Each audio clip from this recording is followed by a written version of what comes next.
I never thought I would be in this position, questioning everything about the person I loved most in the world. When I met Claire, I believed I had finally found someone who understood me, someone who appreciated the effort I put into building a stable life. I worked hard for years, saving every extra penny I could, skipping vacations, living modestly, all because I had one big dream: to own my own home. It wasn't just about property, it was about security, independence, and the sense that I had made it on my own. When Claire came into my life, I thought I was ready to share that dream with someone else. At first, she admired my ambition. She used to tell me how rare it was to meet a guy with a plan, someone who wasn't just living paycheck to paycheck. She would smile and say she felt lucky to have me, and I believed her. So when the day finally came that I had enough for a down payment, I was beyond proud. I had worked myself to the bone, taken every overtime shift available, and invested wisely.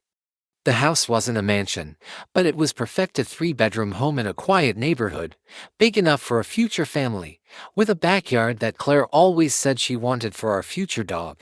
The day I signed the papers, I was practically glowing with happiness. Claire hugged me tightly, and we celebrated that night with a bottle of champagne I had been saving for years. She said she was proud of me, proud of us, even though she hadn't contributed a single dollar to the purchase. It didn't matter to me at the time. I loved her, and I thought what was mine would eventually be hers anyway, because I was planning to marry her one day. But then everything changed.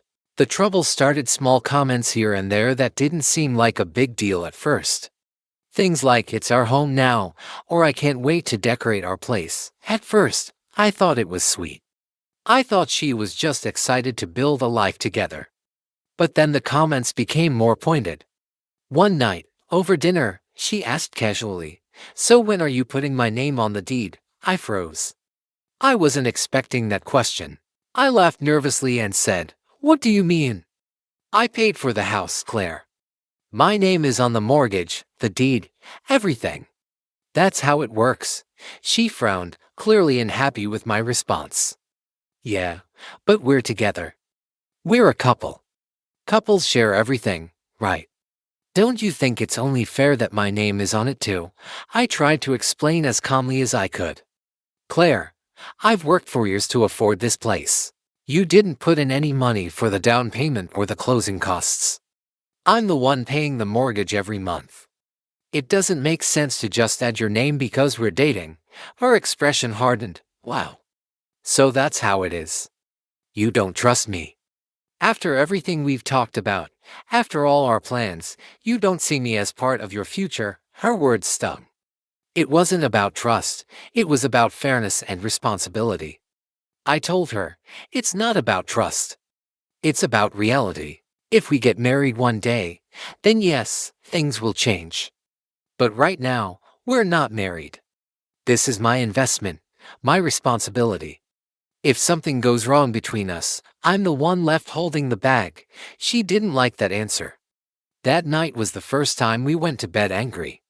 After that, things escalated. Claire began dropping hints to her friends and family about how our house was coming along. She posted pictures online with captions like, "Love making our home cozy," and "Proud of what we built together." Every time I saw those posts, I felt a knot in my stomach. It wasn't true. She hadn't built this with me. She had moved in with her clothes and furniture, and that was it. One day, she even went as far as calling a contractor to get quotes for renovations without asking me first. I came home to find her chatting with a man about knocking down a wall to create an open-concept kitchen. I was furious. I pulled her aside and said, "Claire, what the hell? You didn't even ask me about this." She rolled her eyes like I was overreacting. "Relax. I was just getting an idea of the cost. We're going to be living here for years, so we should make it how we want it." I snapped. "We? Claire, I'm the one paying the bills here. You don't get to make these decisions without me." Her face darkened, and she crossed her arms. "This is exactly why I wanted my name on the deed. You don't see me as an equal. You just want control." That was the beginning of the end. Over the next few weeks, the tension between us grew unbearable. Every conversation turned into an argument about the house. She accused me of being selfish, of not committing to her, of treating her like a roommate instead of a partner. I accused her of being entitled, of trying to take advantage of what I worked for. Then one night, she dropped the bomb. We were sitting on the couch in silence when she said, "If you don't add me to the deed, I don't think I can stay in this relationship." I stared at her, shocked. "Are you serious? You're going to leave me because I won't give you half of something you didn't earn?" Her eyes didn't waver. "It's not about earning. It's about being a team. If you can't see that, then maybe we're not meant to be."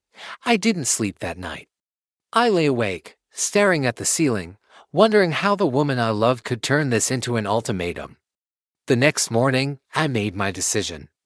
I told her to pack her things and leave. She cried, begged, said she didn't mean it, but I stood firm.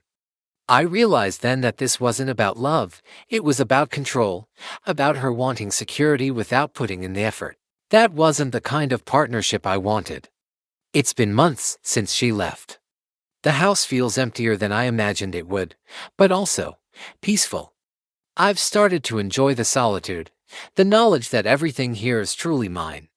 Sometimes, I think about what would have happened if I had given in, if I had added her name to the deed. Would she still be here? Probably. But I'd be living in resentment, knowing I had given away something I earned through blood, sweat, and tears. Now, I know better. Love should never come with conditions like that. If someone truly loves you, they won't demand what isn't theirs. And as for Claire, last I heard, she moved in with a guy she met online, a guy who already owns a house. Figures. After Claire left, I thought the storm had passed. The silence of the house, which once felt like an achievement, quickly turned into a hollow echo. At first, I told myself I was better off, that I had made the right decision by standing my ground. But when the quiet settled in and there was no one to share a meal with, no one to laugh at stupid jokes, it hit me, this wasn't how I imagined things would turn out. I still remember the first night alone after she left. I walked from room to room, touching the furniture, the walls, the appliances, things I had chosen carefully, things I thought we would enjoy together. The house felt bigger, emptier, and strangely cold. I opened a bottle of whiskey I'd been saving for a special occasion, poured a glass, and sat at the kitchen counter. It wasn't celebration anymore. It was something else. The days turned into weeks. I threw myself into work, staying late at the office just so I wouldn't have to come home to an empty house. My coworkers noticed the change in me, how I stayed behind long after everyone had left, how I skipped lunch breaks. They probably thought I was ambitious. In reality, I was running away from my own thoughts. Then, one night, my phone buzzed. It was Claire. Seeing her name on the screen made my chest tighten. I hesitated for a few seconds before answering. "Hey," I said, my voice cold but controlled. "Hi," she replied softly. "Can we talk?" I almost laughed. After everything, after she walked out and chose to end things over a piece of paper, she wanted to talk. But I stayed quiet, waiting. "I just wanted to say I'm sorry," she continued. I wasn't thinking straight. "I shouldn't have pressured you like that. I miss you." Those words hit me like a punch to the gut. For a moment, all the memories came rushing back, the laughter, the long drives, the nights we spent dreaming about the future. But then, like a shadow behind those memories, the ultimatum played again in my head: "If you don't add me to the deed, I don't think I can stay in this relationship." I asked her the one question I couldn't ignore. "If I said yes back then, if I added you to the deed, would you have stayed?" She didn't answer right away. That silence told me everything. Finally, she whispered, "Maybe." That was it. I felt something inside me break, but not in the way I expected. It wasn't heartbreak, it was clarity. "Claire," I said calmly, "you don't miss me. You miss the idea of security. You wanted a shortcut, and when you didn't get it, you left. That's not love. That's a transaction." Her voice cracked. "That's not fair, neither was what you asked of me," I cut in. You wanted half of something you didn't build. If you loved me for me, this conversation wouldn't even be happening. There was nothing left to say after that. I hung up and blocked her number. For the first time in weeks, I felt free. Not happy, just free. But life has a way of surprising you when you least expect it. A few months later, I was at the hardware store picking up some supplies. I was determined to make this house truly mine, to take care of it with my own two hands. That's when I met Herma. She was standing in the same aisle, comparing paint samples, looking completely lost. "First time painting?" I asked, trying to sound casual. She laughed nervously. "That obvious?" We ended up talking for almost an hour right there in the store. She told me she had just moved into her first apartment and wanted to make it feel like home. I offered a few tips, and before I knew it, I was helping her pick colors, brushes, and rollers. That was the start of something I didn't see coming. Emma wasn't like Claire. She never cared about what I owned, never asked about the size of my paycheck, never hinted at wanting a piece of what was mine. All she cared about was the person I was, and for the first time in a long time, that felt enough. Months passed, and Emma became a part of my life in ways I hadn't imagined. She brought warmth back into this house, not through ownership or demands, but through little things: her laughter echoing in the kitchen, the way she curled up on the couch with a book, the simple joy of cooking dinner together. And here's the funny part: one day, out of nowhere, she said, "This is your house, and I'll never forget that. I'm just happy to share it with you, as long as you will have me." That was all I ever wanted to hear. No conditions, no ultimatums, just love, plain and simple. Looking back now, I realize Claire did me a favor. She showed me what I didn't want in a partner, and Emma. She showed me what real love looks like. Sometimes, losing what you thought you needed is the only way to find what you truly deserve. As the months turned into a year, life with Emma settled into a rhythm that felt effortless and genuine. I began to realize just how much tension Claire had created in my life, not just with the house, but with my sense of self. I had spent so many nights questioning my choices, doubting my worth, and trying to rationalize her demands. Emma showed me that a healthy partnership didn't require me to give away what I had worked for. It required trust, respect, and shared effort. I also started investing more in the house, but this time it was different.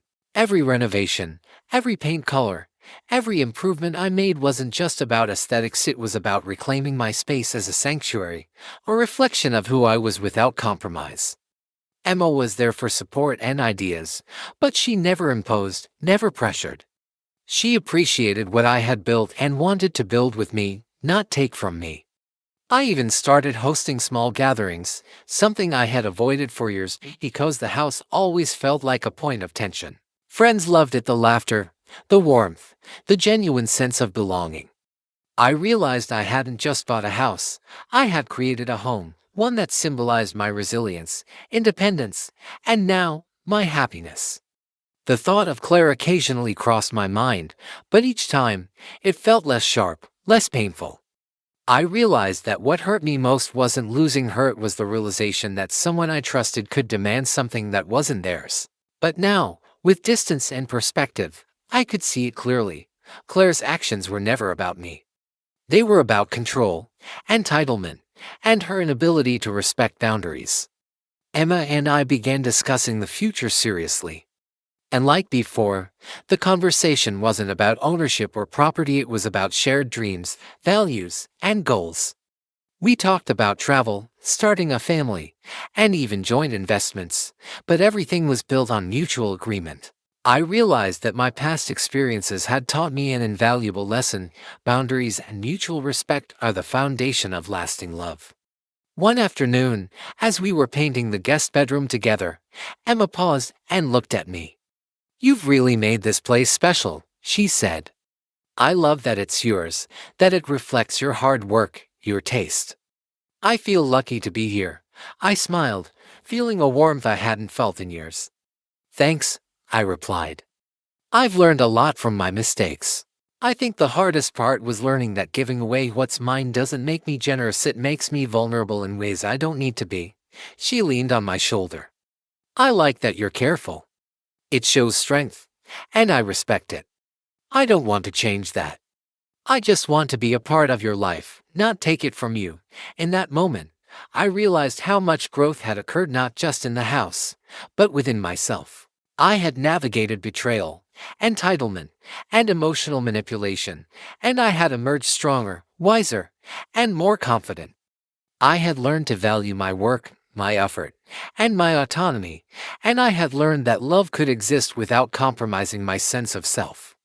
I started sharing my story with friends who were struggling with similar issues, offering advice and encouragement.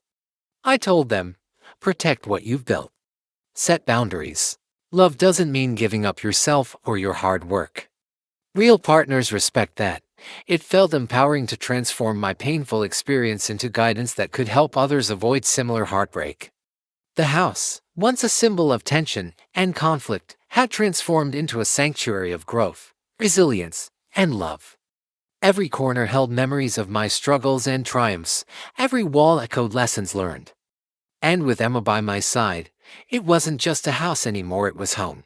Looking back, I understand now that standing my ground was the hardest thing I had ever done, but also the most rewarding.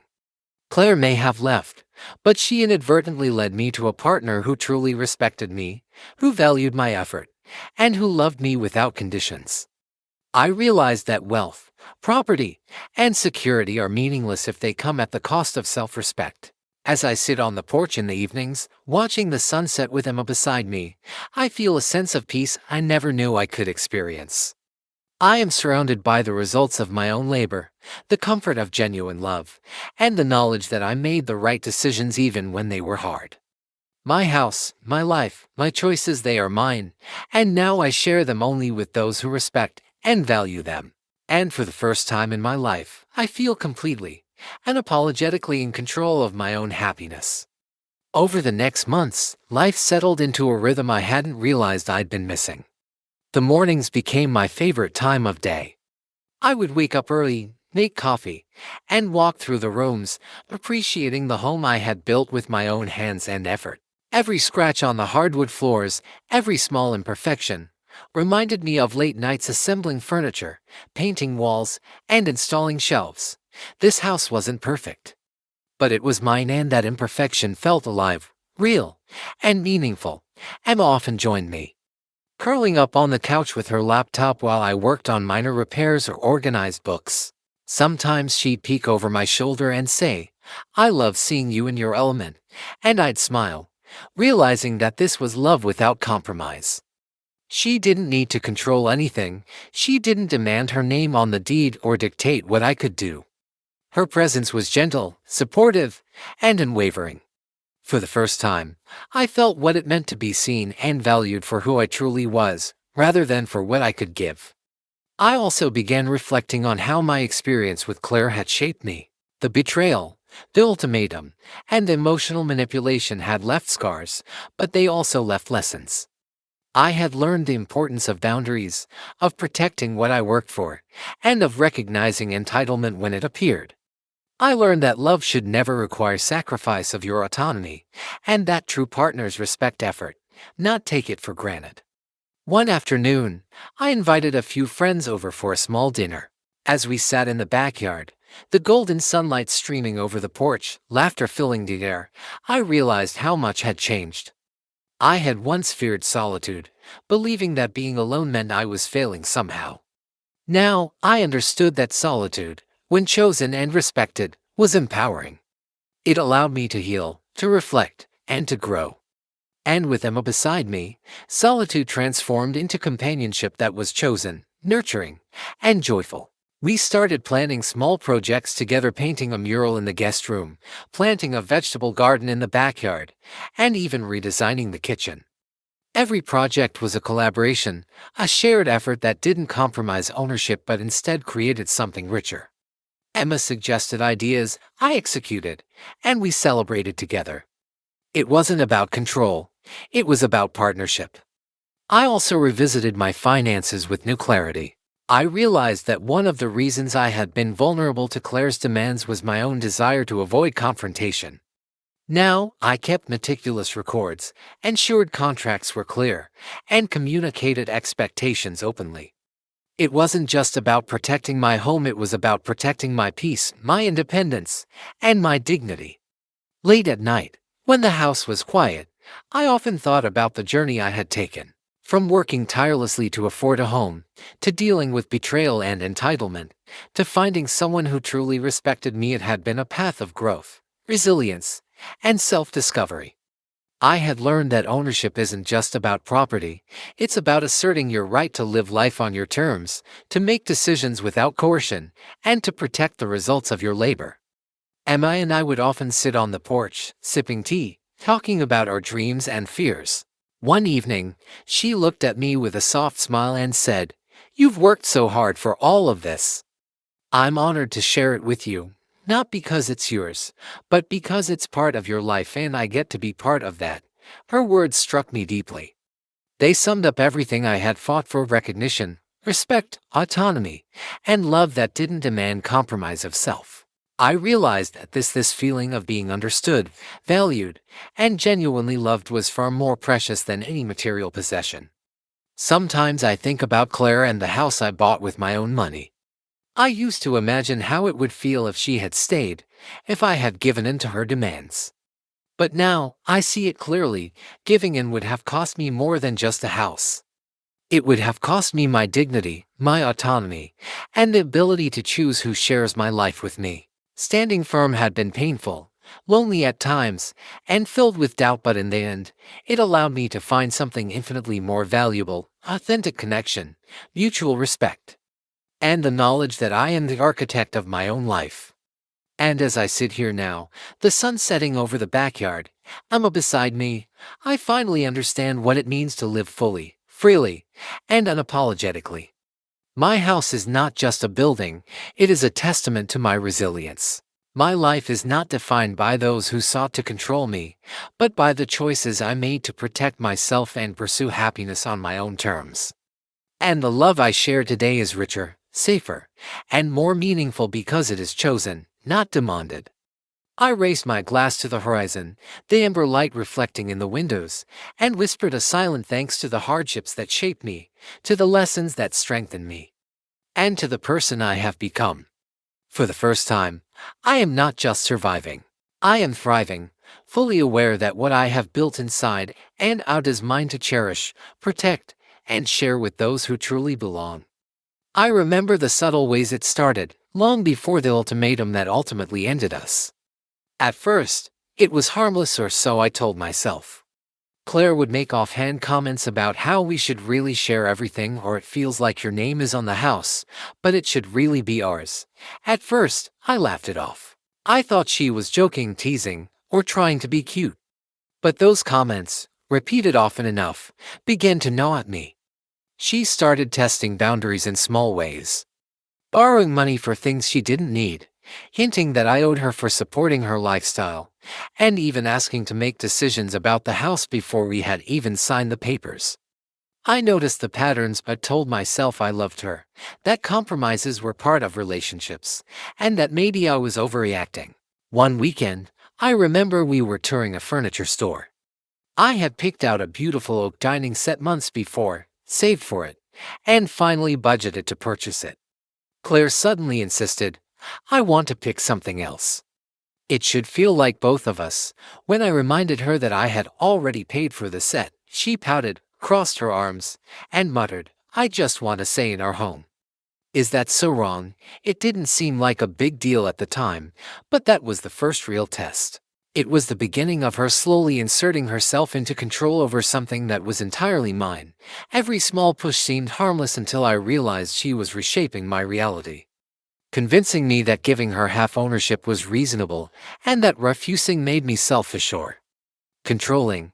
The pressure escalated when she started inviting her friends over. She would tell them about our house and how excited she was to help decorate, how she couldn't wait to put her personal stamp on it.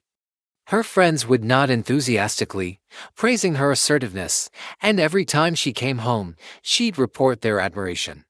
She said things like, "They think it's great how much I'm contributing already."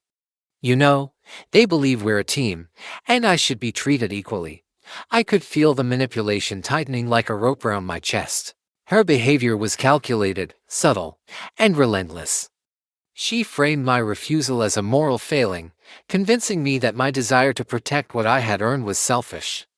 And each day, the pressure mounted, culminating in that night when she finally delivered the ultimatum. "If you don't add me to the deed," she said, her voice sharp and unwavering, "I don't think I can stay in this relationship." I remember the room went silent. The walls seemed to close in. I could feel my chest tighten, my pulse racing, and a strange mixture of anger and disbelief coursing through me.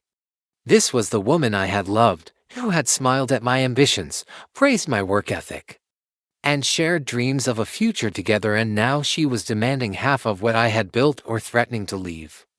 I tried reasoning, explaining that I had worked years to earn the house, and that giving her half would be unjust. But every word I spoke seemed to bounce off an invisible barrier, met only with judgment and frustration. Her manipulation wasn't overt, it wasn't screaming accusations. It was calm, calculated, and deadly effective. She framed herself as the victim, and I was supposed to crumble.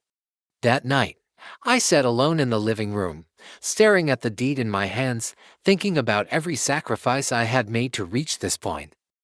Every extra shift, every skipped vacation, every delayed dream, it was all mine, and yet she demanded a piece. I realized that this wasn't about love, or partnership, or shared dreams. This was about entitlement, control, and testing boundaries. And in that moment, clarity pierced through the fog of manipulation. I could either give in and lose myself, or I could stand firm and risk losing her. I chose to stand firm. Her reaction was predictable: anger, disbelief, tears, and pleading. She tried every tactic she had practiced in the weeks leading up to the ultimatum. She blamed me for being cold, selfish, and controlling. She tried to appeal to my emotions, reminding me of all the ways we had shared our lives. But I saw through it all. I realized that love, real love, doesn't demand half of someone else's hard work under threat of abandonment. Even as she packed her things, I felt a strange sense of relief. The storm had passed, and though the house felt emptier, it was no longer a battlefield. I had learned something invaluable that night: boundaries are not negotiable when someone's sense of entitlement crosses into manipulation. Protecting your own labor, effort, and autonomy is not selfish, it is essential. Looking back, the flashbacks of her subtle manipulations, the offhand comments, the peer-reinforced pressure from friends, they all made sense. Claire had been testing me for months, framing herself as the victim, and trying to rewrite the narrative of what was mine. But I had held my ground. I had claimed my space, my efforts, and my dignity. And in doing so, I created room for something real, something honest, and something mutual. Meeting Emma later that year felt like a reward I hadn't known I deserved. Where Claire demanded, Emma appreciated. Where Claire manipulated, Emma nurtured.